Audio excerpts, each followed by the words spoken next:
Well said, my friend. Other points you want to get out there to the public. Let's talk about Mexico being a failed state and collapsing, and the acceleration of crime and murder, especially racial murder, including piracy now in places in Texas bordering Mexico.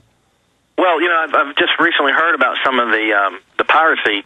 Some of the piracy I would describe as illegal immigration itself as a form of piracy of the American citizenry in many ways. Mexico, you know, the death count, and the situation there. I'll tell you a story that I think you'll appreciate, Alex. I got a guy that pops on my website every now and then, says he's a young man in Mexico who likes video games, but is sympathetic to our cause, or so he says. But he always sends me pictures and images and things about how the club he was near got shot up by the Mexican gangs the other night with blah, blah, blah, people killed. So it's really hard for me to tell where this guy's coming from, but he sent me a message last week of a Los Zetas commando raid on a villa in Mexico where 5 to 15 cars rolled into this little town at 5:30 a.m., and apparently the government or the federales had some digital cameras set up that documented all this. And they got out and they blocked the roads and secured the access in a paramilitary fashion with their ski mask and their assault rifles, all converged on a villa of some drug lord or something and started firing through the windows or whatever. And he wanted to know what I thought of the tactics of Los Zetas. And I said the tactics of Los Zetas are horrible, and what you see here in this film is horrific. However, what you see here in this film could not happen in over half of America, because there are more armed men with more firepower than you see in this video within a 1-mile radius of my house due to a thing called the Second Amendment. And if that type of thing happened in a lot of neighborhoods around America at 5:30 in the morning after the first gunfire went off, a lot of people would open their windows and handle it from their bedrooms. That's what Mexico I see where you're going with this. This is the way they threaten you. I get the same stuff. What do you think of this? What do you think of how we'll kill you?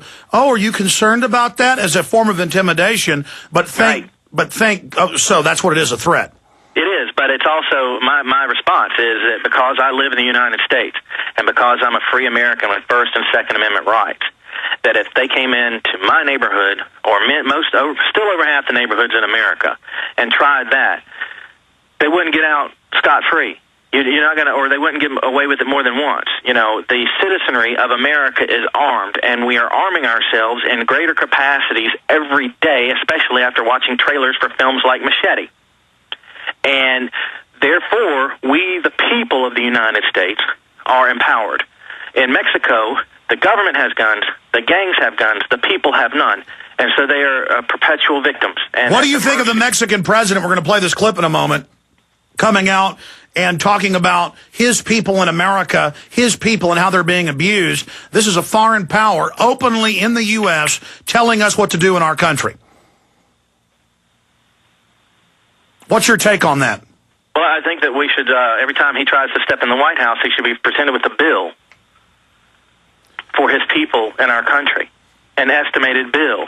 And each time he comes back, he should be handed the increased total bill and explain that he's not going to be allowed in the United States or in the White House or any other government institution, much less a couple years ago, Alex, he didn't even bother with stopping by the White House.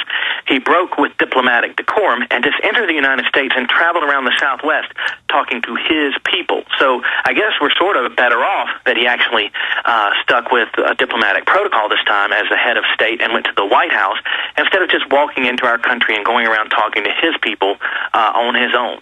I think that he should be presented with a bill for the cost of his people. Well, just imagine if, say, there were 30 million French in Germany, and the French president went to Germany and told the German government what to do and told the 30 million French to manipulate the political process in that country. That is an act of war. That is an act of subterfuge. That is an act of military overthrow, of conquest, of infosora, a law infosora. And no other country would put up with this. But because the globalists want this, it is allowed, and our media doesn't point out how outrageous this is. Let's go ahead and play a clip from the news covering this information. For his part, the Mexican president said some things that were a bit more restrained than what he has said in his own country, which he called the Arizona law, which has not yet to go into effect. an opening to hate and discrimination in that state. Here's what he said about Arizona's immigration law on the South Lawn. We can do so with a community that will promote a dignified life in an orderly way for both our countries, who are some of them still living here in the shadows, with such laws as the Arizona law that is placing our people to face discrimination. Face discrimination in Arizona. That's one of the reasons the Mexican government has issued a travel warning. Any Mexicans who may travel to Arizona, even though, as I said, the law has yet. And now you've got these seditious boycotts by the city of Austin, and listen, I do tell people, even though I live here, boycott Austin because they're boycotting.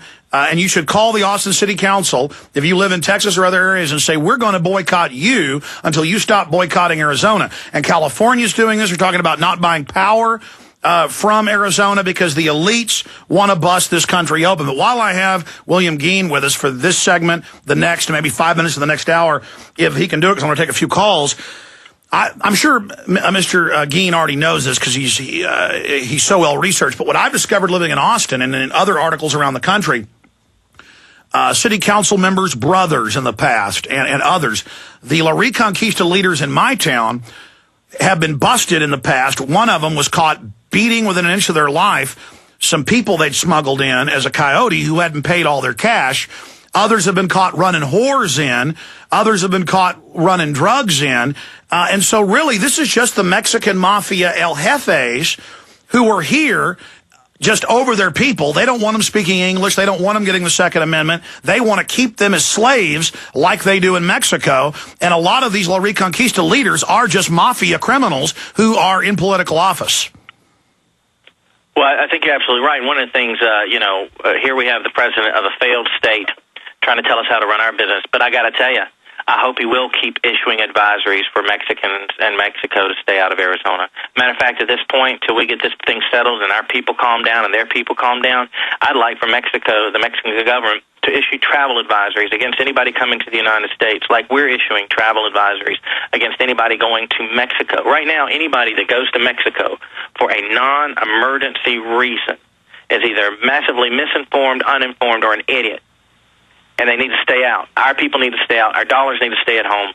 Mexico needs to stay out of here. I like the fact they're telling people not to go to Arizona. That works just fine for me. And another thing I want to point out, Alex, is that the reason that you see so many cities boycotting Arizona is because right now the globalists responsible for this treachery in America, I'm telling everybody, all their chips are in. All their chips are in the center of the table right now. And their strong points have been these very liberal, big money city arenas where it costs a lot of money. You have to be a liberal, and you have to have a lot of money to get on the city councils to run a place like Boston and Los Angeles and New York. So these are the places where their globalist, no boundaries, no borders,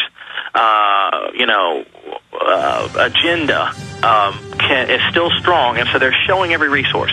They're telling every single resource they've got, stand up and speak out against Arizona, because Arizona just a huge monkey wrench in the entire machinery of and Texas is moving. Texas and other states are moving to do the same thing, so the globalists are panicking. They thought they had America dead. They thought they were going to overrun the country and destroy it, but the giant is rising. We'll be right back with William-Gheen. Stay with us. Your call straight ahead.